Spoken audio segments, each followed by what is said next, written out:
Asxaabii soo dhawaada maalin wanaagsan haddii habeenku tahay habeen wanaagsan fadhiga aad arkaysaan iyo cunto la taala 1700 baa la siinayaa insha Allah alaab Turkiya midab aad u qurux badan leh oo brown iyo mid iyo 27 insha Allah haystay waa fadhiga cuntada waad arki doontaan hurdiyo fadhi waxa ugu dambeeya fadhiga cunto kale fadhigan soo dhaafnay iyo cuntadiisii weeyaan taas insha Allah haddii ilaahay marka fadhiga cunto kale ku xiga fadhiga cuntada waxa la siinayaa 2000 waxa la siinayaa 3500 wada hal ku furan ilaa 3200 waa la gaadhay wana waafi mool alaab cusub waafi mool laga soo iibiyay weeyaan alaabta xagga dambe muuqaalkeeda ku jira weeyaan maaha alaabta hore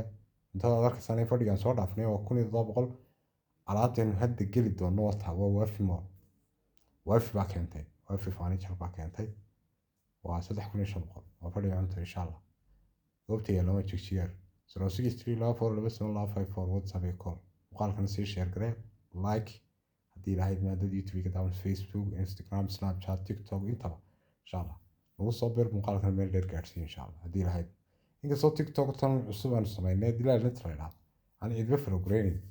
oo muuqaalada oo ka diinaya insha Allah haddii ilaahay ba muuqaalkan imika soo gariyay ayaa ugu dambeeya bismillah haddii ilaahay waa koonan alaabtiin buu waqtiga ka luminayaa cidiba daawanayso ma falogareynayso akoonkiinii hore dilaa.net baan ku celinaya sababtoo ah haweenkan halka ugu shaqeeya dumarkan is halka haweenka haweenkana waa way ka soo bixi waayeen waajibkoodii annaguna waa ka niyad jabnay waa iska deynaa markaa assalaamu calaykum